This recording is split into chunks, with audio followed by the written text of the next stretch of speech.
दशक 7वा, समास दुसरा, ब्रह्मनिरूपण.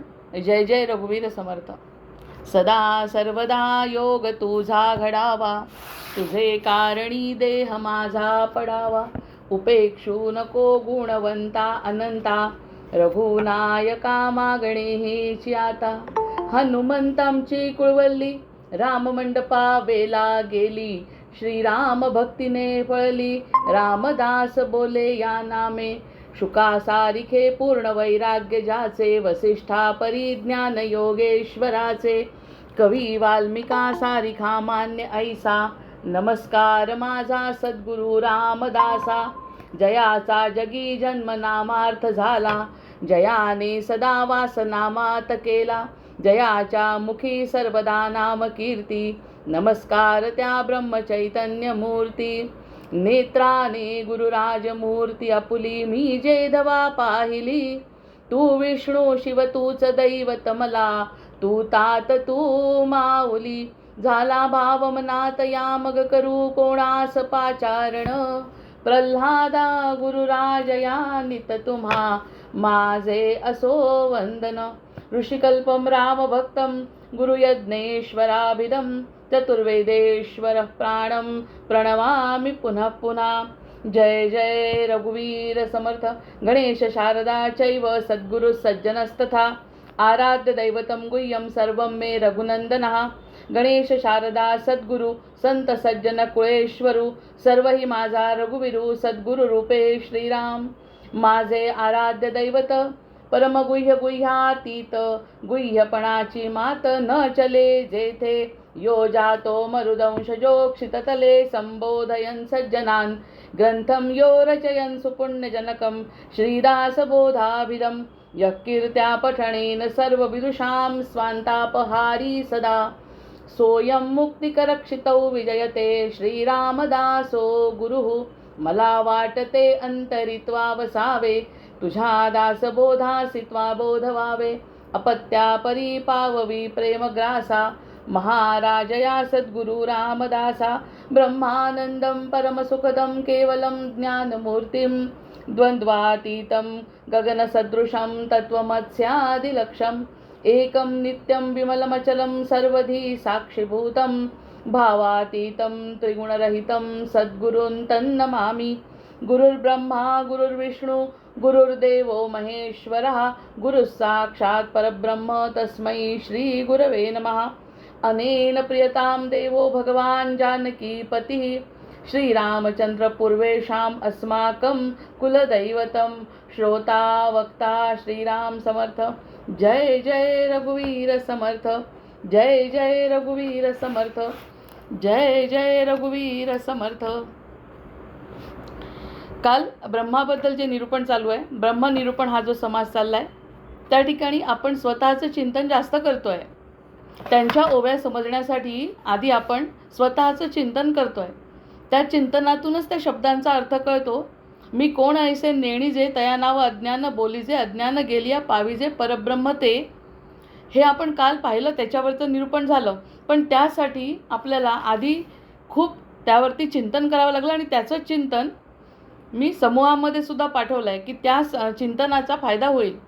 कारण जितकं जास्त चिंतन, तो शब्द कळण्यासाठी, ती ओवी कळण्यासाठी आपल्याला जितकं जास्त चिंतन होईल तितकं चांगलं आहे.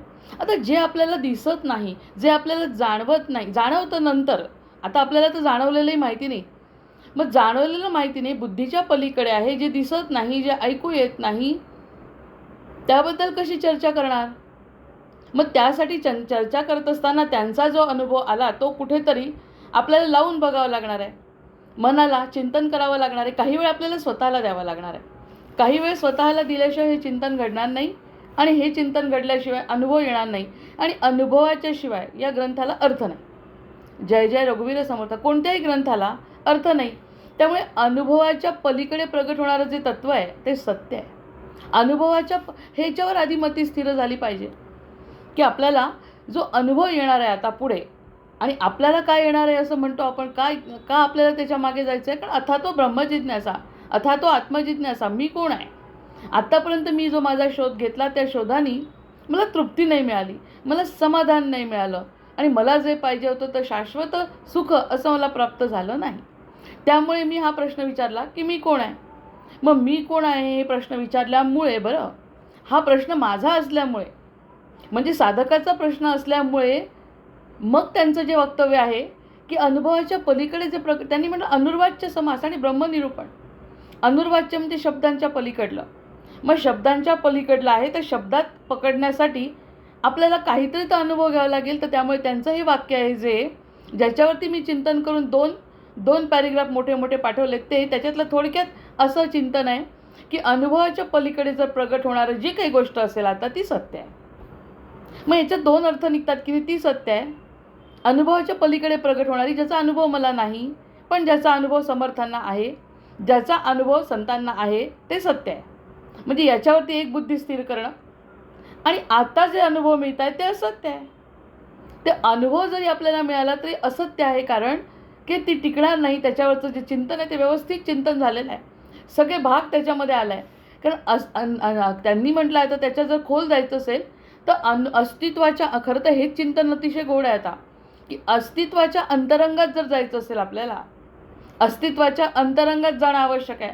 आईवर जेव्हा प्रेम करतो किंवा आई मुलावरती प्रेम करते तेव्हा आपोआप घडतं आहे, कारण समोर दिसतं आहे, दृश्य जगत आहे. मुलगा आहे, होणारा त्रास, बाळणपणाच्या वेदना ती सगळ्या विसरते, कारण तिला माहिती आहे की पुढे जाऊन आपल्या पुढ्यामध्ये एक अतिशय गोड असं बाळ येणार आहे.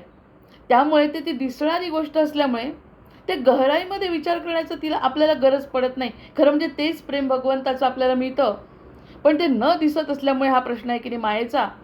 मग हे आईचं प्रेम तेच आहे, फक्त ते अंशरूपाने आहे. कारण आपण मुलावर किंवा आई आपल्यावरती जे प्रेम करते ती मर्यादित स्वरूपात आहे, याच्यावरती आपलं चिंतन झालं आहे. पण ते दृश्य स्वरूपात असल्यामुळे आपलं बाळ, आणि कसंही का असे ना, हा पण एक नवीन मुद्दा आहे त्याच्यात, कसंही का बाळ असे ना ते माझं आहे ना, मग त्याच्यावरती माझं प्रेम आहे. मग ते प्रेम करण्यासाठी मला समोर एक काहीतरी दृश्य वस्तू दिसली. मग हे सगुणात आपण बघत असताना सुद्धा आपल्याला सगुणातला जो भगवंत दिसतो, पण अनुभव येत नाही, कारण तो मायेचा पगडा आहे. परिसाचं जेव्हा उदाहरण घेतलं आपण, त्या परिसाच्या उदाहरणामध्ये त्यांनी गुरुच्याकडे लक्ष देणं, खुणीच्या गोष्टी पटणं, हे खूप मोठी बुद्धिमत्ता लागते आणि खूप मोठी शरणागती लागते. शरणागती असल्याशिवाय सद्गुरूसुद्धा स्पष्ट करत नाहीत काही.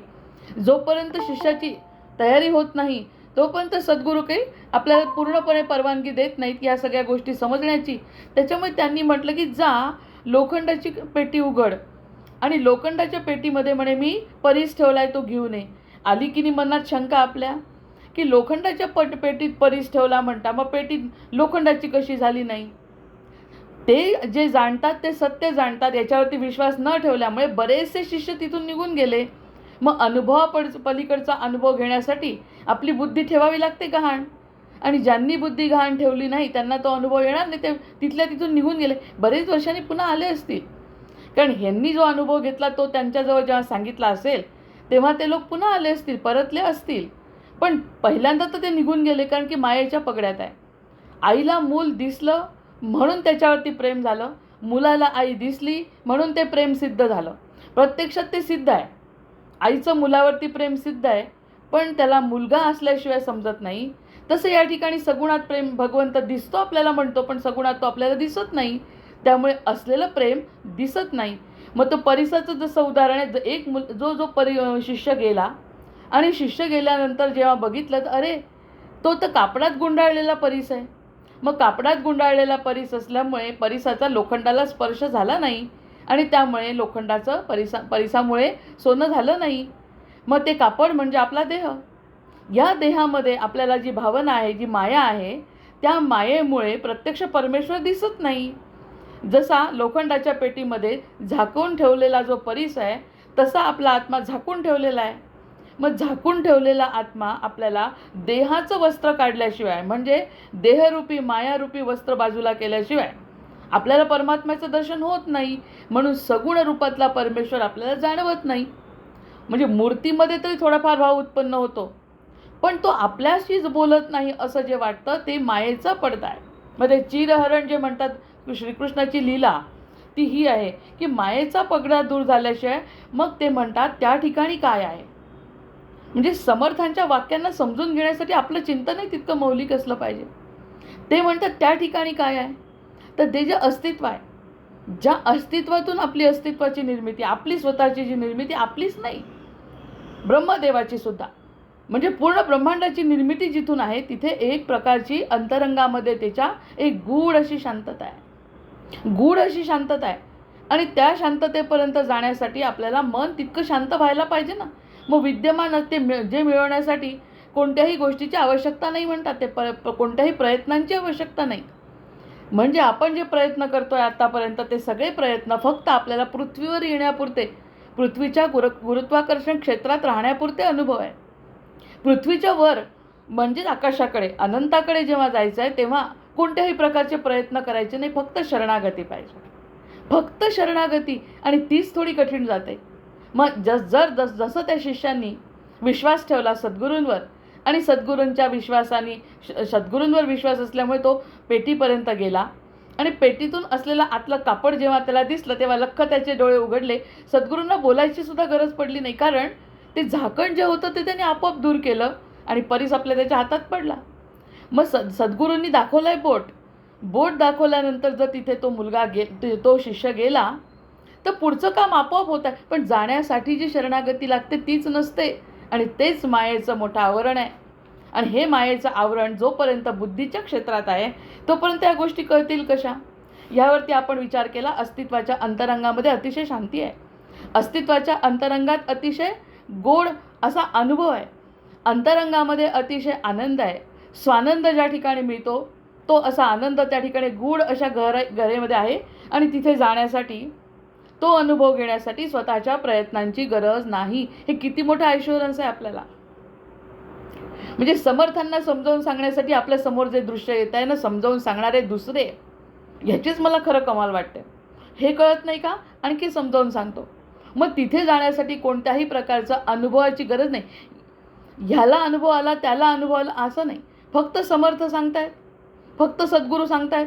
तेवढं केलं तरी आपण कोणत्याही प्रकारचा भ्रम जर मनात नसेल, निशंक मनाने जर आपण त्या ठिकाणी जाण्याचा प्रयत्न केला तर ती शांती, तो अनुभव, तो स्वानंद त्याला मिळू शकतो आणि तो शाश्वत असतो. मग एकटेपणाचं रहस्य आहे त्या ठिकाणी. आता त्या ठिकाणी एकटेपणाचं रहस्य म्हणजे तिथे दुसरं कोणी नाही, तिथे गर्दी नाही, कोणत्याही प्रकारचा अनुभव शेअर करायचा नाही, एकट्याला अनुभव घ्यायचा आहे. आणि एकट्याचा अनुभव असला आणि तो आलेला अनुभवसुद्धा शब्दात पकडता येणार नाही, कारण दुसरा कोणी सांगणारा, समजून घेणारच नाही आहे. पण सत्यवचन कोणतं पहिलं सांगितलं आपण? पहिलं सत्य हे आहे की त्यांनी म्हटलं आहे की अनुभवाच्या पलीकडे प्रगट होणारी जी काही गोष्ट आहे ती सत्य आहे. ह्याच्यावरती जर माझा विश्वास बसला तर त्या सत्याची ओढ निर्माण होईल. मग एकटेपणा हा आपल्याला त्रासदायक होणार नाही. ह्यांनी सोडलं, त्यांनी सोडलं, उदासीनता, या सगळ्या गोष्टीतून मला आनंद मिळत नाही. किती वाईट आहे जग, किती नकारात्मक विचारी बुद्धी करते. बुद्धीला तर सैर सोडलं तर कोणत्याही प्रकारचे विचार ती करते, चांगले किंवा वाईट, आणि नकारात्मक जास्त करते. आता माझं काय, मला काय? पण ते म्हणतात त्या सत्यापर्यंत जाण्यासाठी एकटेपणाचं एक रहस्य आहे, आणि त्या रहस्याचं मी पूर्ण चिंतन त्या ठिकाणी लिहिलं. मी फक्त मुद्दे मांडते. ते जे रहस्य एकटेपणाचं, त्या ठिकाणी एकाकीपणा नाही आहे, उलट एकट्यामध्ये मिळणारा आनंद म्हणजे मोठ्याशी सरळ जोडणे आहे, सरळ तो परीस हातात घेणे आहे.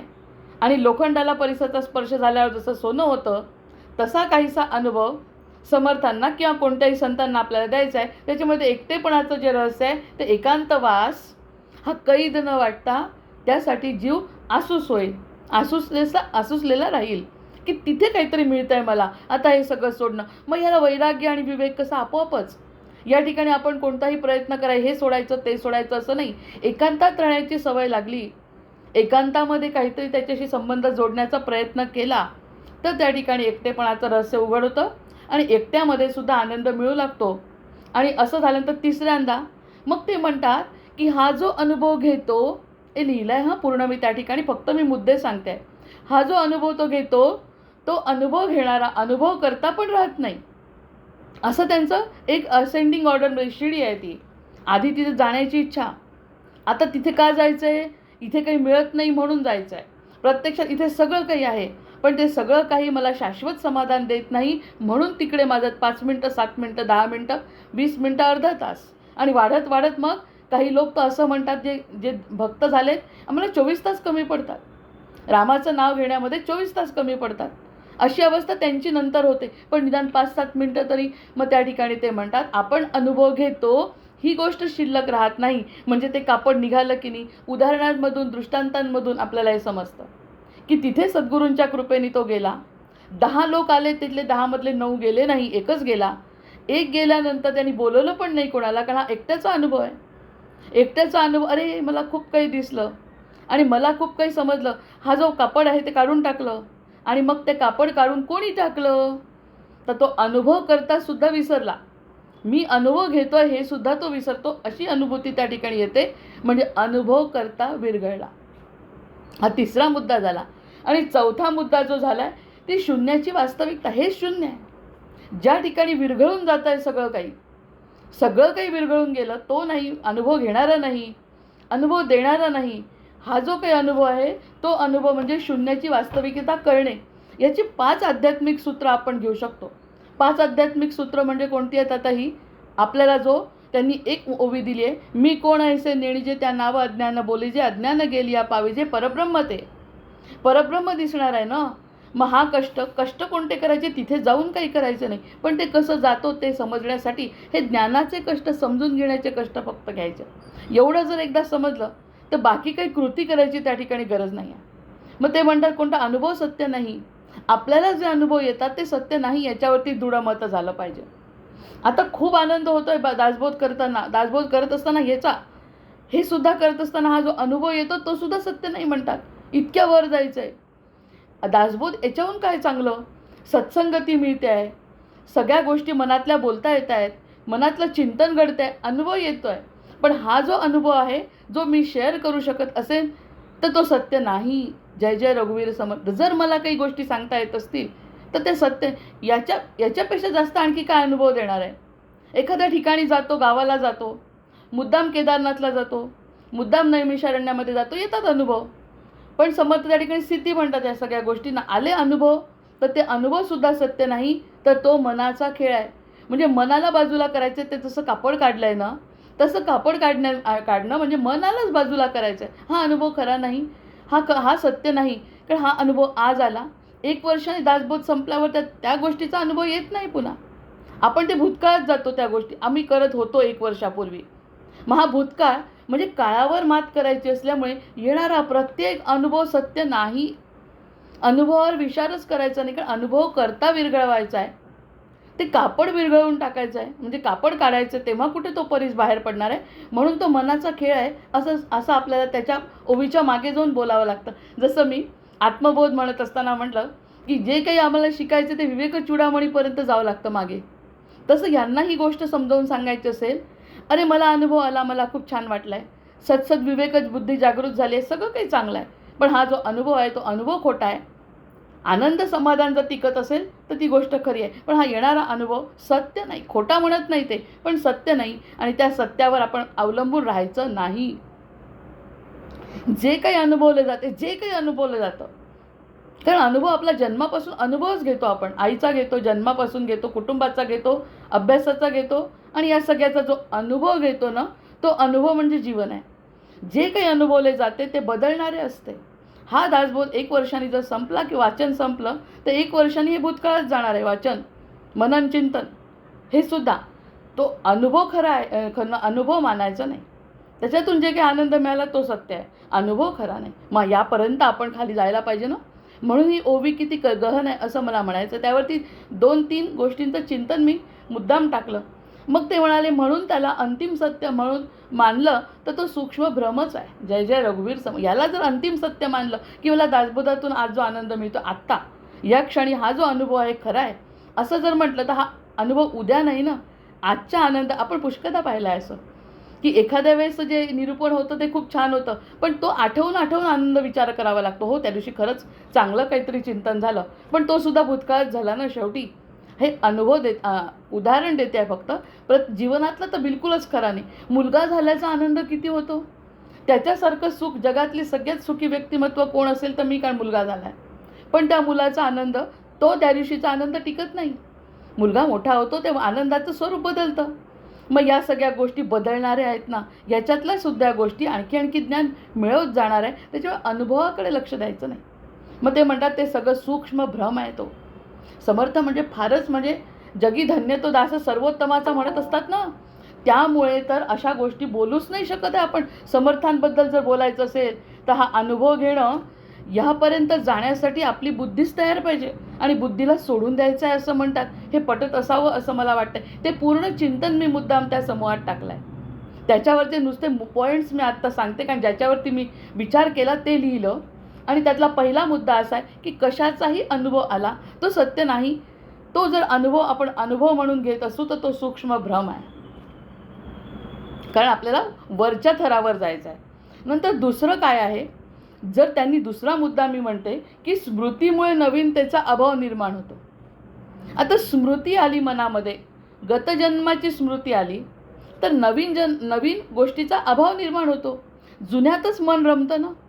जुन्यामध्ये मन रमतं म्हणजे 1 वर्षांनी जर मला काही वेगळी अनुभूती यायचा प्रश्न असेलही तरी मला मागच्याच वर्षीचा अनुभव अधिक चांगला वाटेल, कारण मला ते आठवत राहील. जे काही मला जुनं आठवतं आहे, आतासुद्धा आपण बरेचदा जुन्यामध्ये रमतो. इतकं रमतो जुन्यामध्ये की नवीन अनुभव मनात घ्यायची इच्छाच नसते. एक सद्गुरू आहेत, ते एकदा बोलत असताना म्हणाले की तुम्ही 100 वर्षापूर्वीचं आयुष्य बघा, 100 वर्षापूर्वीची कल्पना करा आणि त्यातल्या कोणत्या गोष्टी तुमच्या उपयोगाच्या आहे मला सांगा. म्हणजे व्यक्तीसुद्धा आपल्या उपयोगाच्या नाही, वस्तूसुद्धा आपल्या उपयोगाच्या नाही, मनस्थितीसुद्धा आपल्या उपयोगाची नाही, भांडीकुंडीसुद्धा बदलली. चुलीवर वापरणारी गोष्ट जर गॅसमध्ये परिवर्तित झाली तर चुलीवरची भांडी गॅसवर चालत नाही. या सगळ्या गोष्टी जर बदलल्या तर अधिक 100 वर्षांनी काय होणार आहे. मनस्थितीतसुद्धा बदल होतो. मग या सगळ्या मनस्थिती जर 100 वर्षापूर्वीची कशी होती, जर आपल्या काही उपयोगाचं नाही तर येणाऱ्या काळाचं काय उपयोगाचं राहणार आहे. ती सगळी स्मृती आहे. या सगळ्या गोष्टींचं त्या सद्गुरूंनी इतकं सुंदर वर्णन करून सांगितलं की स्मृतीमध्ये रमणं सोडा, कारण स्मृती बदलत असते आणि स्मृतीमध्ये जो व्यक्ती रमतो ना तर नवीनाला आकर्षित करू शकत नाही. म्हणजे हा दासबोध आज जे काही निवेदन झालं, श्रवण झालं, चिंतन झालं, मनन झालं, हे जर मला खूप आवडलं आणि ह्या खूप आवडण्यामध्ये जर मी रमली तर नदीतलं पाणी पकडण्यासारखं आहे. नदीतलं पाणी पकडलं पण पुढे निघून गेलं ना तो सगळा काळ. त्या काळानंतर कदाचित याहीपेक्षा वेगळा अनुभव येईल. मग हा अनुभव पकडणे महत्त्वाचं नाही, अनुभव नाही, आनंद काय होतोय ते बघा. जो आनंद आपल्याला पकडतो ते कोणत्या अनुभवातून तो आनंद आला नाही, कारण पुढे जाऊन त्याची स्मृती होते म्हणतात. ही जी स्मृती होते त्या स्मृतीचा भयंकर त्रास होतो. हे आपलं चिंतन आहे समर्थांची ओवी समजण्यासाठी. जे चिंतन घडलंय, समोर काही गोष्टी आकाशवाणीसारख्या येतात आणि त्यातून खरंच घडतंय चिंतन, ही सुद्धा समर्थांची कृपा आहे. मग हे समजण्यासाठी, ती ओवी समजण्यासाठी जसं मागे गेलो आणि खरंच स्मृतीमध्ये आपण थोडासा आनंद, डोळ्यात पाणी ठीक आहे, पण त्या स्मृतीमध्ये जर रमायचं ठरवलं ना तर आपण आत्ता काहीतरी जे नवीनतेचा अभाव निर्माण होतो. नवीन काही अनुभव देण्याचा प्रयत्न कोणी करतही असेल एखादे सद्गुरू तर आपण घेणार नाही, कारण अनुभव आमच्या जो आहे म्हणतो आपण. हे जे काही माझं चिंतन झालं आहे किंवा हे जे काही मला समजलं आहे तो अनुभव माझ्या मनामध्ये पक्का ती स्मृतीच्या रूपात राहतो. सगळं सोडायचं आहे, स्मृतीसुद्धा सोडायची आहे. काही जेव्हा आपल्याला तो वरचा अनुभव घ्यायचा तेव्हा सतत त्या स्मृतीमधलं बाहेर पडायचं असं म्हणत नाही, पण समाधी अवस्थेकडे जायचं असेल, पलीकडचा अनुभव घ्यायचा असेल तर स्मृतीला थारा नाही. तसंही आपण म्हणतो की पाटीवर जर काही लिहिलं असेल तर दुसरं लिहिलं जात नाही, त्यामुळे कोणतीच स्मृतीपटलावरती नको. माझा हा आनंद, माझा हा सुख, मी जे काही त्याच्यातून मिळवलं ते सगळं अनुभव हे माझं स्मृतीपटलावरून गेलं पाहिजे. हा दुसरा गोष्ट झाली. तिसरी, म्हणून जे नवीन आहे ते स्मृतीपासून मुक्त असतं. जर मग माझ्या मनामध्ये जर कोणती स्मृती नसेल कशाचीच की गेल्या वर्षी आपण असं केलं आहे, ही जर स्मृती माझ्या मनामध्ये नसेल ना तर येणारा प्रत्येक अनुभव माझ्यासाठी आनंद देणारा असेल. म्हणून म्हणतो ना आपण, सुवर्ण कोंदण गळून पडले, सुवर्ण खाली उरले, अमृत कणवे चिता जीवन तृप्ततेने भरले. जर जुनं काही माझ्या मनात नसेल तर नवीन अनुभव मी आनंद घेऊ शकेल, कारण नवीनही काहीतरी देतच असतो. ही ईश्वराची लीला आहे. सतत बदलणाऱ्या गोष्टीमध्ये तो आपल्या स्वतःचं अस्तित्व भरला घनदाट हरी दिसे.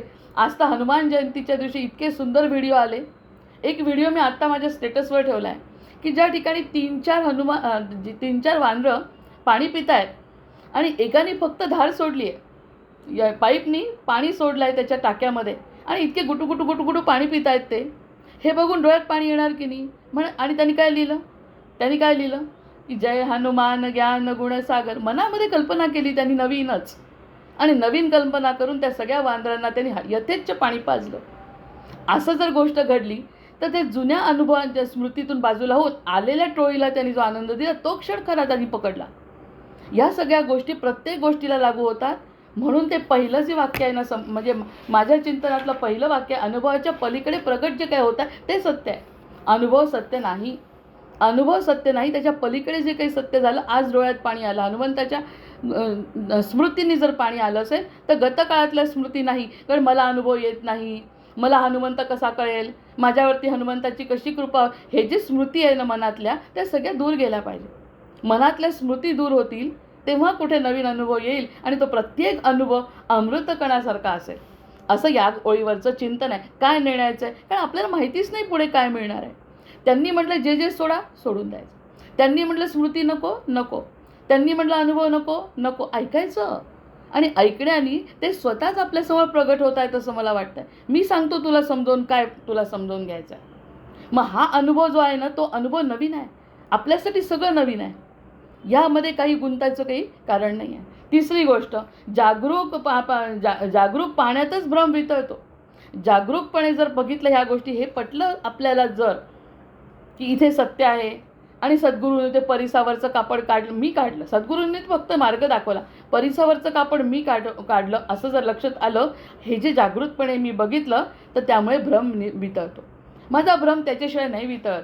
जोपर्यंत मी ते कापड काढणार नाही तोपर्यंत भ्रमामध्येच राहणार आहे. भ्रमामध्ये राहणं म्हणजे काय, माझ्या बुद्धीचा माझ्यावरती पगडा असणे. माझ्या बुद्धीचा जोपर्यंत पगडा आहे तोपर्यंत आपण परिसावरचं कापड काढलंच नाही, आणि परिसावरचं कापड काढल्याशिवाय आपल्याला परीस दिसत नाही. मग सोलीव सुख आपण पहिल्यांदा बोललोच आहे. मग सोलीव सुख जर घ्यायचं असेल तर त्यांनी सांगितलेली प्रत्येक स्टेप फॉलो करायला पाहिजे. मग त्यांनी स्टेप सांगितलेली बरं ते सांगितलं की हे फॉलो करत असताना सुद्धा आज जे फॉलो केलं तू उद्या आठवू नको. जो तुला आज आनंद झाला तोच स्थिर आनंद आहे. कारण मी तो सांगितलं तो सत्य आनंद पकडायचा आहे. कोणत्या अनुभवातून आला ते सांग. कदाचित पुढच्या वेळेस हातपाय तुटले, ॲक्सिडेंट झाला, तरीसुद्धा तोही अनुभव खरा नाही. अनुभव कोणता, की मला माहिती आहे त्याच्या पलीकडे काहीतरी सत्य आहे, हा अनुभव पकडायचा आहे परिस्थितीत. मग ही जागरूकतेपणे जे पाहता येतं ना, त्यामुळे भ्रम सगळे वितळतात.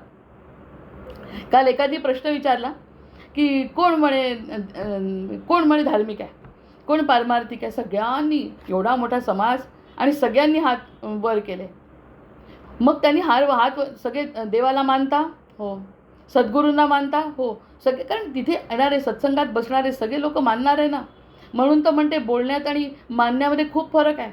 नेणीने हा शब्द जो वापरला त्यांनी, नेणीचे नाही आणि जाणीचे, हे दोन शब्दांमध्येच तर सगळा खेळ आहे. आम्ही बोलतो एक आणि अनुभव घेत नाही, म्हणून ते शब्दांच्या पलीकडचं आपल्याला मिळत नाही. हात जेव्हा वर केला सगळ्यांनी, 99% लोकांनी केला, एखाद्याने चुकून नसेल केला, त्याच्याकडे काही लक्ष नाही. मग ते म्हणाले तुम्हाला त्रास आहे का काही. दोनच प्रश्न विचारतो म्हणे, सद्गुरूंना मानता, हो, आणि तुम्हाला काही त्रास आहे थोडासा तरी, हो, म्हणजे थोडासा तरी अविश्वास सद्गुरूंवर आहे. सगळ्यांनी हात खाली ठेवले, कारण काम होतच नाही आहे. कोणत्याही प्रकारचं काम आमचं होत नाही, मग कसं मानणार आम्ही, म्हणण्याचा उद्देश हा. दोन जर स्पष्ट उत्तरं द्यायची असतील, म्हणजे एक तर देव ठेवा, नाही तर जग ठेवा. जर तुमच्या मनात जग असेल तर देव कसा राहील, हे त्यांनी तिथल्या तिथे प्रूव्ह केलं. आणि देव जर असेल तर कसली चिंता. अशा ह्या ज्या गोष्टी स्पष्ट, जे सद्गुरू कडक असतात ना, ते असेच कडक करतात बरं. मग हे जेव्हा त्यांनी उत्तर दिलं तेव्हा सगळे शांत झाले. ते म्हणाले, मग त्यांनी समजावून सांगितलं की मग ते त्यांचं पुढचं जे निरूपण आहे ते त्यांनी केलं. पण 2 प्रश्नांमध्ये त्यांनी आपल्याला पकडलं ना. हो म्हणताना दोन्ही एकाने तर 2 हात वर केले, आणि प्रत्यक्षात त्यांनी म्हटलं तुम्हाला समस्या आहे, तुमचा विश्वास आहे का. कोणाचेच हात वर नाही. जसं डोंबाराच्या कितीतरी बोलण्यासारख्या गोष्टी आहेत याच्यावर. मग चौथी गोष्ट सांगितली की एकटेपणामध्ये रिक्तता नाही आहे. एकटं आहे म्हणजे रिक्त नाही आहे, उलट भरलेला आहे. एकटं आहे म्हणजे रिक्तता नाही. आपण स्वतःहून सोडलाय सगळ्या गोष्टींना. स्वतःहून अभ्यासाला बसल्यावर त्रास होत नाही. आईने बस म्हटलं की मोठा त्रास होतो. आईने म्हटलं बस तर मला 1 तासही जड होते. मग चहा करून दे, कॉफी करून दे, अर्धा तास कसं बसायचं आणि झोपायला जायचं. पण मला जर वाटलं तर मी पूर्ण रात्र जगू शकते, आणि केलेलं आहे तसं. आता मला वाटतं 24 तासही कमी पडत आहेत. कोणी सांगितलं असं करणार नाही. मग रिक्तता ही जी आहे ना, ती रिक्ततेमध्ये आनंद आहे. रिक्तता नाहीच आहे, ते स्वातंत्र्य आहे. आणि पूर्ण स्वातंत्र्य कशाचं आहे? ते जे स्वातंत्र्य आहे ना, ते स्वातंत्र्य आत्मसमाधानाचं आहे. आत्म्याकडे जातो आहे ना, मग आत्म्याकडे जात असताना आत्म्यामध्ये एकट्यामध्ये जावं लागेल ना.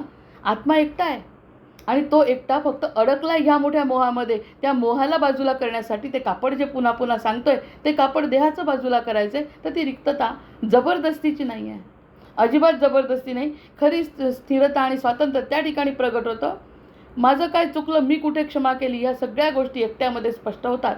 आणि ती रिक्तता कशी असेल, ते एकटेपणा रिक्तता कसा असेल? उलट ते सिंहावलोकन आवश्यक आहे. आणि जितकं सिंहावलोकन एकट्यामध्ये होईल तितका भगवंत जवळ वाटेल. कारण किती वेळा भगवंतांनी आपल्याला मदत केली. ह्या सगळ्या गोष्टी जेव्हा लक्षात येतील ना, तेव्हा एक वेगळं स्वरूप, आत्मसाक्षात्कार व्हावं, प्रकृतीचा खेळ करावा, हे जे माझं लक्ष आहे ते स्पष्ट होईल एकांतामध्ये. तो एकटेपणा रिक्तता नाही. मग आता अनुभव करता ज्या ठिकाणी नाहीसा झाला की सत्य प्रगट होतं. जय जय रघुवीर समर्थ. त्यांनी सांगितलं, जेव्हा अनुभव करता नाहीसा झाला, अनुभव घेणाराच नाहीसा झाला, तर ते सत्य प्रगट होतं. आणि याच्यावरती समर्थ म्हणतात, विश्वास ठेवा. जोपर्यंत देहाभिमानाने या सगळ्या गोष्टी कराल तर या गोष्टीतून तुम्हाला काही मिळणार नाही. अनुभव करता नाहीसा झाला, ह्या गोष्टी बोलत असताना सुद्धा आनंद होतो आहे, तर घेणाऱ्याला किती होत असेल? हे जे समजावून सांगितलं, कसं सांगितलं समजावून समर्थांनी? म्हणजे ही ओवी झाल्यानंतर मला जे चिंतन घडलं, ते चिंतन समर्थांनी माझ्या बुद्धीत कसं टाकलं असेल, जे कोणत्या दृष्टीने टाकलं असेल, कसा वेळ दिला आणि काय केलं? मग ही पुन्हा कृतज्ञता भावना निर्माण होते. मी नाही, मला सांगणारं कोणीतरी तत्व आहे, मार्गदर्शन करणारं तत्व आहे. हे जेव्हा करतं तेव्हा मग त्या ठिकाणी अनुभव करता सुद्धा जेव्हा नाहीसा होईल, बोलणं वेगळं आणि अनुभव घेणं वेगळं, तेव्हा काय होतं? मी ही कल्पना जर विरघळली, किती वर जायचं आहे, किती वर नेत आहेत समर्थ हात धरून धरून. ओढल्या जात नाही जड शरीर.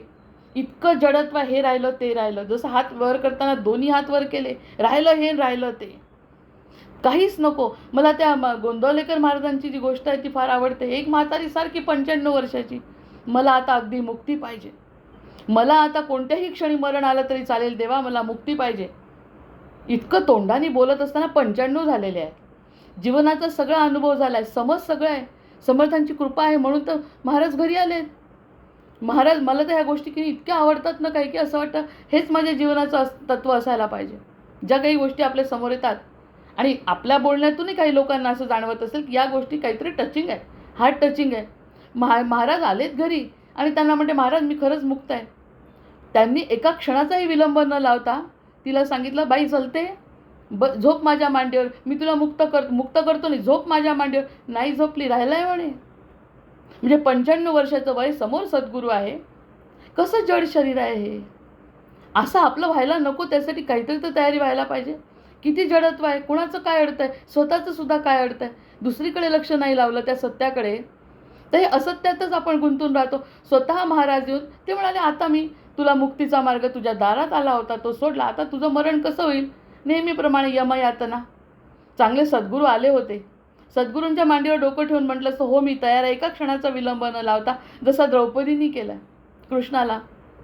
कृष्णा जेव्हा आल्यानंतर तिला म्हणे, कृष्ण तुला हे क्षमा करायची आहे. इतका राग आलेला, एका मिनिटात सांगितलं, हो मी क्षमा करते. का? पुढे नंतर तिने त्यांना म्हटलं, हे ते दयेला पात्र आहेत का? किती त्यांची चूक आहे कौरवांची, त्या नंतरच्या गोष्टी आहे. त्यांनी सांगितलं क्षमा करते. म्हणजे ह्या ज्या गोष्टी प्रत्येक गोष्टीतून आपल्याला दिसतात, या सगळ्या गोष्टी या बाईच्या उदाहरणावरून समजतात. जडत्व आपल्या मनातच आहे. मग मनातलं जडत्व एकांतामध्ये सुद्धा जर आपण मनाला सोडू शकलो नाही, मनाची कल्पना आपण जर सोडू शकलो नाही, कल्पनेमध्ये बांधल्या गेलेलो आहे आपण, गीता तर पूर्ण त्याच्यावरच सांगितलेली आहे, तर ह्या सगळ्या गोष्टी नाहीसा झाल्या तर सत्य प्रगट होत आहे. आणि ते सत्य भीष्मांच्या समोर कसं सत्य उभं राहिलं, सगळं जीवन त्यांना आठवलं आणि समोर सत्य उभं राहिलं हसत. तर असं प्रत्येकाच्या समोर उभं राहतं म्हणतात. मग त्यासाठी ते परिसावरचं जसं कापड काढून टाकलं आहे, तसं कापड या देहाचं म्हणजे बुद्धीचं, मनाचं, चित्ताचं आणि मीपणाचं, अहंकाराचं काढल्याशिवाय मग द्वैत कुठे राहिलं त्या ठिकाणी? मी आणि तो वेगळा नाही, विरघळून गेलं 2 मिनिटं. आम्ही आमच्या आजोबांना बघितलं आहे असं प्रत्यक्ष. देहाचा अनुभवच नाही त्यांना, काही गडबडा लोळत असताना बघितला. असा अनुभव घेणारे लोक नुसते समर्थ बोलतात असं नाही, तर हा अनुभव घेतलेला आहे. घरचे लोक म्हणायचे त्यांना आता त्रास द्यायचा नाही, आता त्यांना तसं शांत राहू द्या, कारण ते सध्या कोणत्या अवस्थेत आहे आपल्याला सांगता येत नाही. मग ही जी अवस्था आहे, मी पण विरघळण्याची अवस्था, तो एकांत उलट चांगला आहे. मग तर कोणीच नको आहे, ना बायको, ना पोरं, ना समाज, ना कुटुंब, ना काही. मला जो अनुभव येत आहे तो अनुभव पण समर्थ म्हणतात खरा नाही. आलाही एखाद्याला तरी तो खरा नाही, कारण सिद्धी आम्ही मानत नाही. आम्ही मानतो आत्मसुख. आम्हाला जायचं आहे अथा तो आत्मजिज्ञासा. मग इथपर्यंत जर झालं, अनुभव करतासुद्धा नाहीसा झाला की मग सत्य प्रगटतं. मी ही कल्पना विरघळली की द्वैत संपतं आणि शून्यरूप पूर्णता स्वतः प्रगट होते. आता हे जे सगळं चिंतन आहे, ते सगळं चिंतन मी त्या समूहावर पाठवलं आहे. त्याचं डिटेल एक्झाम्पल सगळं ते लिहिण्याचा प्रयत्न केला आहे. त्यामुळे या सगळ्या गोष्टी, या सगळ्या ओवींच्या संदर्भात मला आपोआप ज्या अशा समर्थ कृपेने जाणवतात, आणि ते जाणवणं म्हणजे हे जाणवणं सुद्धा एक समर्थांची कृपा आहे. जय जय रघुवीर समर्थ. अशा पद्धतीने हा जो ब्रह्मनिरूपणातल्या त्या ओवीचा अर्थ आपल्या चिंतनामधून काढण्याचा जो प्रयत्न केला, ती समर्थ आज्ञाच समजते. समर्थांनी दाखवलेले जे मार्ग आहेत, 2-3 उदाहरणं बरोबर समोर टाकतात. बरोबर असेच काहीतरी गोष्टी दिसतात की जे समजेल तुला, आणखी स्पष्ट होईल. आणि स्पष्ट झाल्यानंतर हे सगळं घडत असताना तो अनुभव जरी आला तर तो अनुभवही सत्य नाही, कारण आपल्याला खूप वर जायचं आहे. मग ह्या सगळ्या गोष्टींनी आपण सांगितलं की देहबुद्धीचे थोरपण हे झालेलं आहे काल. परब्रह्मी न चले जाणं. मग इतकं जर त्याला ही देहबुद्धी जर असेल, ती बाई जशी 95व्या वर्षी अडकली सद्गुरू येऊन सुद्धा, तर मग हे देहबुद्धी कशी चालेल? सर्वसाधारण सुद्धा देहबुद्धी चालत नाही.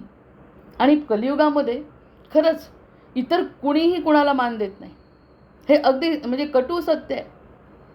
असा जो प्रेम असतो, मान असतो, तो सगळ्या ठीक आहे, पण वेळ पडल्यानंतर प्रत्यक्ष हा जीव एकटा असतो. अशा कितीतरी गोष्टी असतात की शेवटी आपल्याला जाताना एकटं जावं लागतं.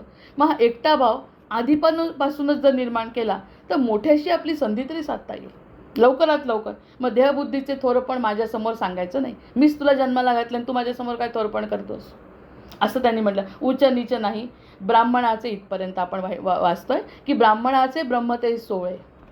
समर्थ ते या ठिकाणी काय आता अर्थ काढतायत, आणि प्रत्यक्षात अद्वैतामध्ये आणि वेदांतामध्ये काय म्हटलंय की ब्राह्मणाचे ब्रह्म ते सोळे आणि शूद्राचे ब्रह्म ते ओळे, असं नाही.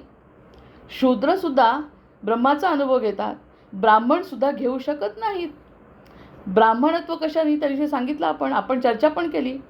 आपला देह म्हणजे 4 प्रकारांनी, ब्राह्मणत्व काय, शूद्रत्व काय, क्षत्रियत्व काय, सगळं आपल्याजवळ आहे. ब्रह्मानी जन्मानी नाही, कर्तृत्वानी ब्राह्मणत्व सिद्ध. ब्रह्म जानाति इति ब्राह्मण. याला जर ब्रह्म जाणता आलं, म्हणजे मी कोण आहे हे जर कळत असेल, तर क्षुद्र असला तरी चालणार आहे. समर्थ म्हणतात क्षुद्रच काय, प्राणी पक्षी कोणीही चालेल. जो स्वतःला जाणतो तो मला चालतो. ज्याने देहबुद्धी केली तो मला चालत नाही. मला चालत नाही म्हणजे तो माझ्यापर्यंत येऊ शकत नाही. न चालायला काय झालं, पुनरपी जननम करत बसा, किती करायचे ते, तो प्रश्न त्यांचा नाही. तर जर तुम्ही माझ्याकडे येत असाल तर हे सगळं चालणार नाही. ब्राह्मणाचे ब्रह्म ते सोळे आणि शूद्राचे ब्रह्म ते ओळे, ऐसे वेगळे आगळे ते असेची ना श्रीराम. असं काही वेगळं नसतं. ब्रह्म ते ब्रह्म.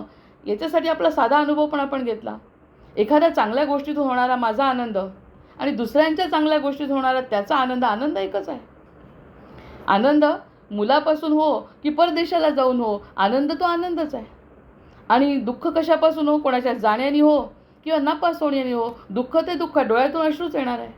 म्हणजे हा जो सारखा अनुभव आहे तो अनुभव सारखाच आहे. तसा ब्रह्मसुद्धा ज्यांनी जन्माला घातलं त्याला शोधणं हा सत्य अनुभव आहे. बाकी सगळे कोणाला कमी आणि कोणी जास्त या ठिकाणी आम्ही मानतच नाही. देव कशाला मानणं, त्याचीच लेकरं आहे सगळी. मग त्यांनी म्हटलं की सगळी जर माझी लेकरं आहे तर कोण शूद्र आणि कोण ब्राह्मण आणि कोण ज्यांनी त्यांनी आपलं कर्तव्य करावं आणि मनात मला जाणावं, देहबुद्धीनी माझ्यासमोर येऊ नये. त्या साठ्यांनी जसं सांगितलं, 60,000 माझ्या सर्जरी झाल्या, पण एक क्षण केदारनाथला जाऊन जेव्हा मी सरेंडर केलं त्या ठिकाणी मला असं जाणवलं की मी खूप हलका झालो आहे. मला तर असं वाटायला लागलं की मी आत्ताच उडतो आहे की काय. मग ही विचारा इतकं देखणं काहीच नाही. इतके सुंदर देखणे विचार झाल्यानंतर मग त्याला कमी कसली आहे. जडत्वाचे विचारच नाहीत, हलकेपणाचे विचार आहे, सगळे आकाशाकडले विचार आहे, ब्रह्माचे विचार आहेत.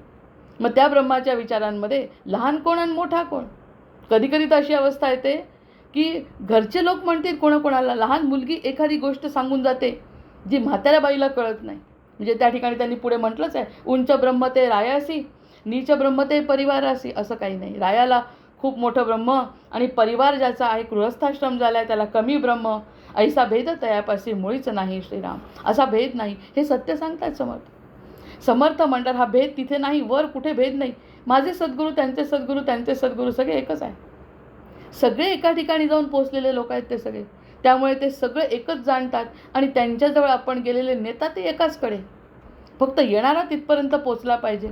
नदी जशी समुद्रामध्ये मिळते तसं आपणही त्यांच्यामध्ये मिसळल्यानंतर ते समुद्रातच पाठवणार आहे. अनंत असीम अमर्याद जे स्वरूप आहे त्याच्याचकडे ते कारण ते स्वतःही असीम, फक्त ते आपल्यासाठी इथे राहतात की आपलं कल्याण व्हावं त्यासाठी राहतात. प्रत्यक्षात ते मिसळलेलेच आहेत. म्हणजे त्यांनी सगळे कार्य करून सुद्धा ते अनुभव ब्रह्माचा घेऊ शकतात. तसा अनुभव आपण घ्यावा, पण त्यांच्यासारखं विरघळवलं पाहिजे आपण सुद्धा. त्यांची मती काय, त्यांच्याकडे जर विचार केला ना, स्वरूपाचं ध्यान केलं ना सद्गुरूंच्या किंवा रामाच्या, तर या सगळ्या गोष्टींमध्ये आपल्याला भरपूर काही, पिवळा पितांबर नेसलेला राम आणि आमच्या सद्गुरूंचे डोळे, आमच्या सद्गुरूंचे पावलं, असं जर खरंच शिष्याने मनापासून बघितलं तर त्यांना काय नाही देणार सद्गुरू. तर या सगळ्या गोष्टी उच्च नीच असं त्या ठिकाणी काही नाही. त्या सद्गुरूंची प्रेमळ दृष्टी आपल्यावर पडणं, ह्याच्या व्यतिरिक्त आपल्या जीवाचं ध्येयच नाही. काय करायला लावता येते इथे? त्यांनी सांगितलं हे ठिकाणी प्रयत्न करून तुम्ही सफल होणार नाही. हाच तर मोठा धक्का आहे मनाला. माझ्या साधकाच्या मनाला सगळ्यात मोठा धक्का आहे की प्रयत्न करायचे नाही आहे. तो अरे प्रयत्न केल्याशिवाय काय मिळेल? अरे मिळेल म्हणजे काय? मिळवायचं असेल जे आपल्याजवळ नाही ते मिळवायचं. जे आपल्याजवळ आहे ते कशाला मिळवायला पाहिजे? ते फक्त उघड झालं पाहिजे, ते फक्त उमटलं पाहिजे. ज्ञानराज प्रभू फार सुंदर सांगतात की जे आपल्याजवळ आहे ते मिळवण्यासाठी धडपड का करते? जे आपल्याजवळ आहे ते धडपड का करायची? जे आपल्याजवळ आहे, जे आपल्याला ते त्याच्या बाधक जे आहे ते सोडून देणं आहे फक्त. बाकी मूळ रूपामध्ये स्वरूप सिद्ध आहे, आपलंच स्वरूप सिद्ध आहे. याने किती आनंद होतो. प्रत्येक जीवाला आनंद व्हायला पाहिजे की मी सिद्ध आहे. हा आत्मा ज्याला समजला तो अतिशय आनंदात राहतो, अतिशय समाधानात राहतो, कारण त्याच्याजवळ जे आहे ते त्यांनी ओळखलं आहे. मामेकम शरणम ब्रज. ते म्हणतात फक्त मला यांनी सांगितलं सगळं काही इतकं चांगलं आहे ना तिथे, त्या ठिकाणी काही वेगळेपणा नाही. कोणी माझ्याजवळ येऊ शकतं. फक्त त्यांच्या डोळ्यांचं स्मरण, त्यांच्या पायाचं स्मरण, त्यांच्या वागणुकीचं स्मरण, त्यांच्या आचरणाचं स्मरण, त्यांचं प्रेम, त्यांची आपण केल्या भक्तीवर त्यांच्या डोळ्यांमध्ये येणारे अश्रू, हे सगळं बघितलं पाहिजे. आपण काहीच करायचं नाही. मग ते पुढचं करतात. आम्हाला काहीच करायचं नाही हेच त्यांना या ओवीमध्ये सांगायचं. आपल्याला काहीच करायचं नाही. आपल्याला जे करायचं आहे ते फक्त त्यांच्याकडे बघायचं आहे. आणि ते 4 प्रकारची दृष्टी असते सद्गुरूंची. कुठूनही देतात म्हणे ते 4 प्रकारची दृष्टी. त्याच्यावरती ते एक वेगळं निरूपण होईल पुन्हा. तर ह्या कोणत्याही दुरूनसुद्धा समर्थ सद्गुरू, जवळसुद्धा सद्गुरू, घरादारात सद्गुरू, मठातही नाही आणि आपल्याजवळ नाही असं काहीच नाही. सगळीकडे तेच. फक्त आपली दृष्टी तशी पाहिजे. स्वर्ग, मृत्यू आणि पाताळ. त्यांनी सांगितलं आहे स्वर्ग, मृत्यू आणि पाताळ तिन्ही लोकीचे ज्ञाते सकळ. ते सगळ्या लोकांचे ज्ञाते आहेत ते तिन्ही गोष्टींचे. मग वामनावताराचं चिंतन करायचं लागलीच. जे जे आपल्याला वाटतं की असं आहे काय सद्गुरूंचं, मग वामन अवतार वाचायचा. भागवत पुराणामध्ये तर ज्या ज्या म्हटलं गोष्टी आपल्याला जिथे शंका आहे तेवढाच फक्त काढायचा. दशमस्कंध काढायचा, वाचायचा. अवतारांच्या कथा वाचायच्या. त्यांनी तिन्ही लोकांचे तिन्ही लोक करून त्याच्या डोक्यावर पाय, बरं त्याला नेऊन सोडून नाही दिला, मारून नाही टाकलाय, बलीला खाली टाकलाय. म्हणजे अभिमान त्याचा खाली गेला. 3 पाताळांवरती, म्हणजे 3 पावलांमध्ये त्यांनी सगळं काही केलं आहे. मग तिन्ही गोष्टी करणारा जो भगवंत आहे तो आमच्या सद्गुरूंनी जाणला आहे ना. मग वामन अवतार, मत्स्यावतार. मत्स्यावताराची कथा वाचली तर मनू मीच आहे असं म्हणतात ते. मी एक नवीन पद्धतीने जेव्हा वाचते ना, वेदांत करते, त्या ठिकाणी मनूसुद्धा हे बीज जे आहे ना, मनूचं बीज, ते बीज आपल्यामध्ये आहे. म्हणजे मत्स्यावतार जसा, त्याचं तर खूप सुंदर वर्णन आहे बरं, की जसा मत्स्यावतार पाण्यामध्ये असतो ना, जसा पाण्यामध्ये मत्स्य, म्हणजे पाण्याच्या शिवाय मत्स्य राहू नाही शकत. कोणी कोणी ॲडमिट होत आहे ना, मत्स्य पाण्याशिवाय राहू शकत नाही. आपण सुद्धा जेव्हा जन्माला आलो तेव्हा आईच्या गर्भामध्ये पाण्यातच होतो, जलरूपामध्ये. आणि तेव्हासुद्धा जसे भगवंत आपल्यासोबत होता, सोहम सोहम आपण म्हणतही होतो. मग हा मत्स्यावतार आहे आपला जन्माच्या वेळी. बरं, नंतर आपण पुन्हा आपल्या याच्यामध्ये आलो. कशामध्ये? आपल्या त्या कपड्यांमध्ये जे लक्ष गेलं परिसावरच्या, त्यामुळे आपण ते विसरलो, ही गोष्ट सोडून द्यायची. पण प्रत्यक्षात मत्स्यावतार म्हणजे मनूचं जे बीज आहे ते आपल्या आत्म्यामध्ये आहे. कोणताही अवतार घेतला आम्हाला लागू पडतो. दशावतारांचं वर्णन कलीचं तर लागूच होत आहे. मग या सगळ्या गोष्टींचा विचार केल्यावर भक्त आनंदी नाही का होणार की मीच सगळं करू शकते? कसं काय करू शकते? काय करू शकते? प्रत्यक्षात तर हलू पण नाही शकत आपण जागचं. मग सद्गुरूसुद्धा ते स्वतः हलतच नाही आहेत. ते जे काही चाललं आहे ना तो अनुभव सत्य आहे आणि त्या सत्यावरती भक्ताचं लक्ष असावं. एवढं त्यांना तुम्ही काहीच करू नका, फक्त माझ्या डोळ्यांकडे, माझ्या पायांकडे आणि माझ्या दृष्टीकडे बघा. नंतर गुरु शिष्या एकची पदं. आणखी एक चांगली गोष्ट सांगितली. मृत्यू पाताळ सकळांशी मिळून एकची स्थळ विश्रांतीचे. मला तो श्लोक म्हणायचा आहे म्हणून पुन्हा म्हणते की स्वर्ग, मृत्यू आणि पाताळ तिन्ही लोकीचे ज्ञाते सकळ. या तिन्ही लोकांचे ज्ञाते तेच. म्हणून वामन अवतार आठवला. नंतर सकळांशी मिळून एकच स्थळ. सगळ्यांना मिळून एकच स्थळ आहे. गेलं ना सगळं उडत 12च्या भावात. जर एकच स्थळ आपल्याला सापडलं चांगलं, ते गंतव्यस्थान दिसतंय डोळ्यांनी. सोलीव सुख सांगत असताना सोलीव सुख समर्थांनी सांगितलं. समर्थांची कृपा झाल्यावर शब्दांच्या पलीकडचं जर बोलायचं असेल तर गंतव्यस्थान नीट आहे. जसं एखाद्या परदेशाला जायचं आहे आणि परदेशाला जात असताना गंतव्यस्थान माहिती आहे, अमेरिकेत या ठिकाणी पोचायचं आहे. मला झाला विमान लेट 25 तास आणि 30 तास आणि 40 तास आणि 50 तास विमानात बसावं लागलं. जसं आपण अमेरिकेत त्या ठिकाणी उतरू, कोणी विचारत त्रास झाला का? अजिबात नाही, काही त्रास नाही झाला. कारण माहिती होतं ना अमेरिकेत मुलगा येतो आहे घ्यायला. म्हणजे हे जर गंतव्यस्थान नीट आहे माझं, तर ह्या गोष्टीचा जर मला त्रास होत नाही, जर मला माझे गुण किती मिळवायचे हे जर माझ्या मनात नक्की आहे, तर रात्रभराचा त्रास मला होत नाही जागरणाचा. तर मग गंतव्यस्थान समर्थ आहे. मग समर्थांचं गंतव्यस्थान, बाकीच्या सगळ्या गोष्टी त्याच्या दुय्यम येतात ना. मग त्यांनी म्हटलं की त्या ठिकाणी सगळं एकच ध्येय आहे. मग प्रत्येकजण तिथे सापडणार आहे आपल्याला. जिथे कोणी जे कोण अशा कोणते प्रयत्न करतील ते सगळे ह्या मायेच्या गोंधळात दिसलेल्या लोकांपेक्षा किती वेगळे असतील.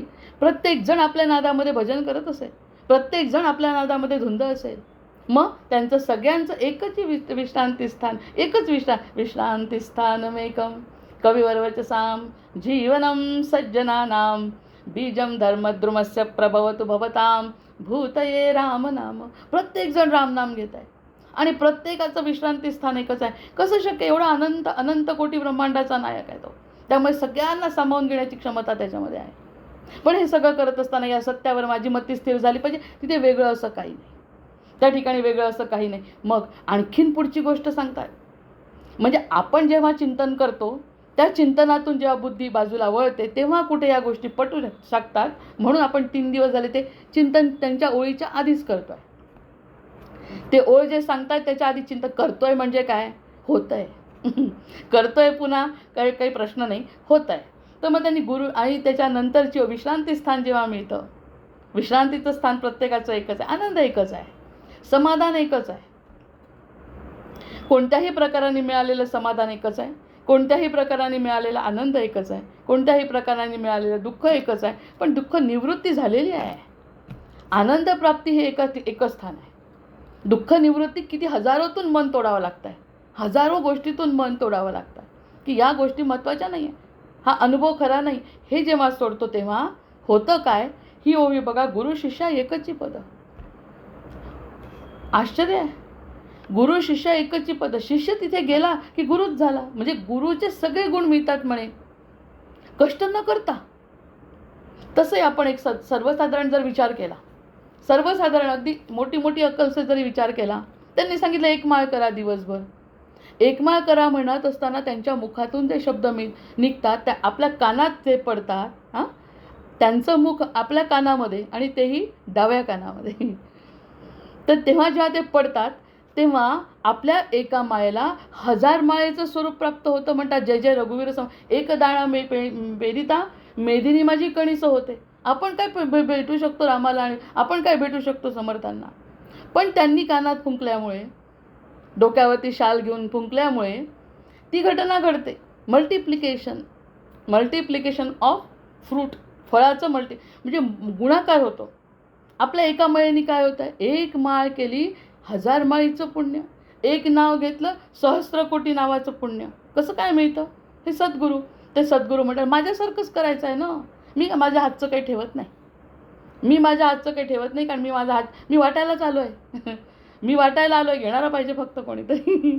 किती गोड संकल्पना आहे त्या सगळ्या. मी वाटायला आलो आहे, घेतलं तर सगळंच देतो मी, आणि जर नाही घेतल्या गेलं तर मर्यादा कोणाची? आपली. कारण आपण तर दगडातला परिसाला कापडामध्ये गुंडाळलेला आहे. मग कापड जर बाजूला झालं, मीपणा जर गेला, म्हणजे करायचं काय? फक्त मीपणा सोडायचं. एक माळ करायचे मनापासून, किंवा एक त्यांचं ध्यान करायचं. माळसुद्धा मी तर म्हणते ते सुद्धा एक साधन आहे. त्यांच्या दृष्टीमध्ये दृष्टी टाकणं, बास, एवढंच एका अमृतकणाला पुरेसं आहे. त्यांनी म्हटलं आहे तसं की गुरु शिष्य एकच पद. मग गुरुला काय मिळालं आता ह्याच्यावरती चिंतन नाही करू शकत आपण? गुरूंना काय मिळालं? गुरूंना राम मिळाला आहे. आणि गुरूंनी ह्या सगळ्या गोष्टींवरती पाय ठेवून उभे आहेत. गुरु मायेवरती पाय ठेवून, हे तर आपल्याला दिसतं कालियामर्दन आठवायचं. गुरु ह्या सगळ्या गोष्टींवर पाय ठेवून उभे आहेत की नाही? कारण या सगळ्या संकल्पना त्यांनासुद्धा होत्या, हे सगळे दुःख त्यांनासुद्धा होतं, पण पाय ठेवून, म्हणून तर गुरु आहेत ना, ते सद्गुरू आहेत ते. तर मग त्यांच्या ते जर ते करू शकतात, मग त्यांना ते मिळालं आहे. काय मिळालं आहे? की मायेच्या वर आहेत ते. हे तर निश्चित आहे, मायेच्या वर ते आहेत आणि ते तिथे आहेत. माझी दृष्टीसुद्धा तिथे जात नाही, पण ते म्हणतात, समर्थ म्हणतात, माझ्यावरती विश्वास ठेवा, गुरु आणि शिष्य वेगळा राहत नाही. म्हणजे मला काय मिळणार? गुरूंसारखं आनंद, गुरूंसारखं समाधान. ह्या गोष्टी खरंच कल्पनेच्या पलीकडच्या आहेत. कल्पना करावी तितकी कमी आहे. कालियामर्दन आठवलं तरी आमचे गुरु उभे आहेत ना मायेवरती पाय ठेवून, त्याच्यावरती जे त्यांना सुख मिळालं आहे, ते सुख देण्यासाठीच तर ते उत्सुक आहेत. मग गुरु शिष्य एक करणारा कोण असेल याच्यापेक्षा वेगळा? अशी कृपा करणारे कोण असतील दुसरे? या जीवासाठी तळमळणारे दुसरे कोण असतील? गुरु शिष्य एकच. ह्यासाठी इतके दिवसाचं चिंतन चाललं आहे की ते जे सांगतात ते समजावून सांगण्यासाठी, मनाला पटवण्यासाठी हे चिंतन आहे. त्यांनी म्हटलं ते कसे आहेत गुरु? आठवा, आपले गुरु कसे आहेत? ते गुरु जसे आहेत, हजारो, त्यांनी पूर्ण आयुष्य साधनेत घालवलं. जसं समर्थांची, आपण रामाचा आणि समर्थांचा संवाद ऐकला होता. ते म्हणाले मला कंटाळा आला, मी सोडतो देह. तर त्यांनी सोडू नाही दिला रामाने, कारण तुझं कार्य व्हायचं आहे. म्हणे माझ्या लेकरांसाठी काहीतरी कर रामा. त्यांनी सांगितलं की 13 कोटी कर, 13 कोटी रामनाम जो करेल त्याला मी स्वतः दर्शन देईन. पण त्यांनी सांगितलं माझे लेकर नाही करू शकत 13 कोटी, मी कशासाठी उभं आहे म्हणे त्याच्यासाठी. मी माझं आयुष्य घालवतो, सतत जप, नामस्मरण किंवा जे काही भगवंताची क्रिया करायची ते सगळी मी करतो, फक्त ह्याला आशीर्वाद दे. ह्याच्याहून भाग्य काय असेल आपलं? आपण करू शकणार नाही, हे अज्ञानी जीव, सगळं त्यांना माहिती आहे. पण ते सगळं करूच नका म्हणतात तुम्ही, काहीही करू नका, फक्त माझ्याकडे या. एवढंसुद्धा न जमणे आणि त्या स्थानावरती जाणे, मग त्यासाठी ह्या बाकीच्या सगळ्या कल्पना विरघळावं नाही लागणार का? इथे हे राहिलं, तिथे ते राहिलं. हजारो लोकांच्या समोर सद्गुरू विचारतात, भगवंतावर विश्वास आहे का? हो. आणि प्रत्यक्षात काही अडतं आहे का? हो, अडलं. हात खाली. अरे कोणतेही कापड मध्ये नको आहे आता, त्या परिसावर एक प्रकारचं कापड नको आहे, तरच तुला ते दर्शन होणार आहे. असे आमचे सद्गुरू जिथे आहेत ते. आणि मी वेगळा ठेवणार नाही शिष्यांना, शिष्यांना वेगळं मी करणार नाही आहे. शिष्य आणि मी एकच होणार आहे, कारण माझी सगळी साधना त्याला लागणार आहे. आपले वडील नाही देत का आपल्या मुलाला सगळं आपल्या स्वतःचं जे आहे ते? सगळे प्रेम करणारे लोक एकमेकांना जास्तीत जास्त देण्याचा प्रयत्न करतात. ह्यांनी तर मायावरती विजय मिळवला. असे आमचे सद्गुरू आहेत. म्हणजे सद्गुरूंचं ब्रह्मानंदम परमसुखदम केवलम ज्ञानमूर्तीम हे स्वरूप आहे. आणि त्या स्वरूपाची त्यांना माया नव्हती का? त्यांना माया होती. पण मायेवरती विजय मिळवून त्या ठिकाणी जे बसले आहेत ते आपल्याला आशीर्वाद देत आहेत, तू आणि मी वेगळा नाही. तू आणि मी वेगळा, किती मोठा आशीर्वाद. हे समजायला घंटाभर चिंतन पाहिजे. माझ्या सद्गुरूंसारखं मला करायला ते तयार आहे. He is ready. मला, मी तर म्हणते रेडी म्हणण्यापेक्षा उत्सुक हा शब्द अधिक सुंदर आहे. की ते उत्सुक येतं खरी फक्त. आणि असे सगळे समर्थ काय, स्वामी समर्थ काय, सगळे म्हणत असतात तू फक्त 1 पाऊल टाक, मी 10 पावलं तुझ्याकडे येतो. आणि देतो काय? तर माझ्याजवळ असलेलं सगळं तू आणि मी वेगळा ठेवत नाही. याला 4 प्रकारच्या मुक्तीमध्ये समर्थांनी सुरुवातीला समजावून पण सांगितलं आहे. पण त्याही ज्ञानात जाण्यापेक्षा आता ते जसे आहेत तसे समर्थ म्हणतात आम्ही तुम्हाला करतो. आपली काय लायकी आहे? फक्त लायकी हीच आहे की आमची दृष्टी तुमच्या दृष्टीवर खिळली आहे. ही एक मोठी दृष्टी त्यांना आवश्यक आहे. मग या गोष्टींचा जर खरंच चिंतन मन, किती सुंदर समास आहे हा. या समासामध्ये ज्याचं मन रमलं तो चिंतनच करेल नुसतं, दुसरा काही ज्ञान मिळवण्याचा प्रश्नच नाही. अच्छा आहे का, असं आहे का, असं होतं का, ह्या कथेतून त्या कथेतून असं तसं सारखं मला त्याचीच चिंतन मला करावं वाटेल. म्हणजे प्राधान्यक्रम त्याकडे राहील. मग देहबुद्धीच्या अंती गुरुशिष्या एकची पद्धत तेथे नाही भेदाभेद. स्पष्ट सांगतो मी, तिथे भेदाभेद नाही. म्हणजे आमचे महाराज जसे तसे आम्ही, बापरे. आणि हे समर्थ म्हणतात, त्यांनी सांगितलं सत्य मानायचं, तिथे बुद्धीचा भेद नको. जर म्हटलं मी कशी होईल आणि मी, तू कमी नाही आहे, कोणीच कमी नाही आहे, फक्त विश्वासाची कमी आहे. कोणीही कमी नाही, तुझे भेद नाही, ब्राह्मण नाही, शूद्र नाही, लहान नाही, मोठा नाही, कोणी भेद नाही तिथे. मी सांगतोय ना, कोणत्याही प्रकारचा भेद नाही. मग तेथे नाही भेदाभेद. परी या देहाचा संबंध तोडीला पाहिजे. श्रीराम. मी 2 ओवी वाचते, वेळ चाललाय संपून, त्या ठिकाणी थांबते. 2 ओवी वाचते. देहबुद्धीच्या अंती सकळासी एकची प्राप्ती, एक ब्रह्मद्वितीय नास्ती. हे श्रुतिवचन. बरं, श्रुतिवचनही देतात. श्रुतिवचन श्रीराम साधू दिसती वेगळाले, परी ते स्वरूपी मिळाले. अवघे मिळून एकची झाले, देहातीत वस्तू श्रीराम. जय जय रघुवीर समर्थ. जय जय रघुवीर समर्थ. जय जय रघुवीर समर्थ. झाले साधनाचे आत्मारामाला.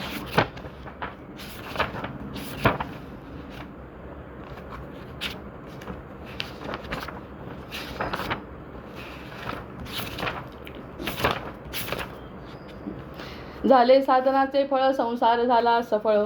निर्गुण ब्रह्मते निश्चळ, अंतरी बिंबले श्रीराम. पाठ आहे बरं, पण मला त्या ओवीमध्ये वाङ्मय मूर्ती समर्थांची म्हणतात ना, म्हणून ते पाहिल्याशिवाय मला बरंच वाटत नाही. प्रत्यक्षात 10-12 ओव्या तशा पाठ आहे, पण असं वाटतं की समर्थांनी ते मुद्दाम म्हणायला लावलं आहे ना, म्हणून पाहायचं त्याच्याकडे. झाले साधनाचे फळ, संसार झाला सफळ. निर्गुण ब्रह्मते निश्चळ, अंतरी बिंबले श्रीराम. हिसेब झाला मायेचा, झाला अनिवाडा तत्वाचा. साध्य होता साधनाचा, ठाव नाही श्रीराम. स्वप्नी जे जे देखिले ते ते जागृती सोडाले. सहजचे अनुर्वाच्य झाले, बोलता नये श्रीराम. ऐसे हे विवेके जाणावे, प्रत्येक खुणेसी बाणावे. जन्म मृत्याच्या नावे शून्यकार श्रीराम. भक्ताच्या स्वाभिमाने कृपा केली दाशरथीने. समर्थ कृपेची वचने तो हा दासबोध श्रीराम. 20 दशक दासबोध श्रवणद्वारे घेता शोध. मनन करत्यास विशद परमार्थ होतो श्रीराम. 20 दशक दोन्हीसे समास, साधके पहावे सावकास. विवर्ता विशेषा विशेष कळू लागे श्रीराम. ग्रंथाचे करावे स्तवन, स्तवनाचे काय प्रयोजन. येथे प्रत्ययास कारण प्रत्ययो पहावा श्रीराम. देहे तवपाचा भूताचा, करता आत्मा तेथीचा. आणि कवित्व प्रकार मनुष्याचा, काशावरून श्रीराम. सकळ करणे जगदीशाचे, आणि कवित्वची काय मानुषाचे. ऐशा अप्रमाण बोलण्याचे काय घ्यावे श्रीराम. सकळ देहाचा झाडा केला, तत्वसमुदाय उडाला. तेथे कोण्या पदार्थाला आपुले म्हणावे श्रीराम. ऐसी ही विचाराची कामे, उगेच भ्रमो नये भ्रमे. जगदेश्वरे अनुक्रमे, सकळ केले श्रीराम. जय जय रघुवीर समर्थ. वंदे देवं विष्णुमशेष स्थिती हेतुं. त्वामध्यात्मज्ञान विरंतर हृदिभव्यम. हेय द्वंद्वविहीनं परमेकं. सत्ता मात्रं सर्वरदृष्टं ऋषिरूपं. प्राणापानो निश्चय बुद्ध्या रुधिरुद्ध्वा. छित्त्वा सर्वसंशयबन्धं विषयोगान्. पश्यं तेषं यं गतमोहायतयस्तं. वन्दे रामं रत्नकिरीटं रविभासं. मायातीतं माधवमाद्यं जगदादि. मानातीतं मोहविनाशं. योगिद्धेयं योगविधानं परिपूर्णं. वन्दे रामं रञ्जितलोकं रमणीयं. भावाभावप्रत्ययहीनं भवमुख्यै. योगासक्तेरर्चितपादाम्बुजयुग्मं. नित्यं शुद्धं बुद्धिमनन्तं प्रणवाख्यं. वन्दे रामं वीरमशेषासुरधावं. त्वं मे नाथो नातीतकार्या किलकारी. मानातीतो माधवरूपो किलधारी. भक्त्यागम्यो भावितरूपो भवहारी. योगाभ्यासैर्भावितचेतः सहचारी. त्वामद्यन्तं लोकततीनां परमीशं. लोकानां नो लौकिकमानैरुदिगम्यं. भक्तिश्रद्धा भावसमेतैर्भजनीयं. वन्दे रामं सुन्दरमिन्दीवरनीलं. को वा ज्ञातुं त्वामतिमानं गतमानं. मानासक्तो माधवशक्तो मुनिमान्यं. वृन्दारण्ये वन्दितवृन्दाकरवृन्दं. वन्दे रामं भवमुखवन्द्यं सुखकन्दं. नानाशास्त्रैर्वेदकदम्बैर्प्रतिपाद्यं. नित्यानन्दं निर्विषयज्ञानमनादिं. मत्सेवार्थं मानुषभावं प्रतिपन्नं. वन्दे रामं मरकतवर्णं मथुरेशं. श्रद्धायुक्तो यः पठति मम स्तवमाद्यं. ब्राह्मं ब्रह्मज्ञानविधानं भविमर्त्या. रामं श्यामं कामिदकामप्रदमीशं ध्यात्वा ध्यात्वा पातकजालैर्विगत स्यात् सीताकान्तस्मरण जय जय राम महारुद्र हनुमान की जय जय जय रघुवीर समर्थ भर्जनं भवबीजानामर्जनं सुखसंपदां तर्जनं यमदूतानां राम रामेति गर्जनम् आवाहनं न जानामि तवार्चन पूजां चैव न जानामि क्षम्यतां परमेश्वर क्षम्यतां परमेश्वर क्षम्यतां परमेश्वर जय जय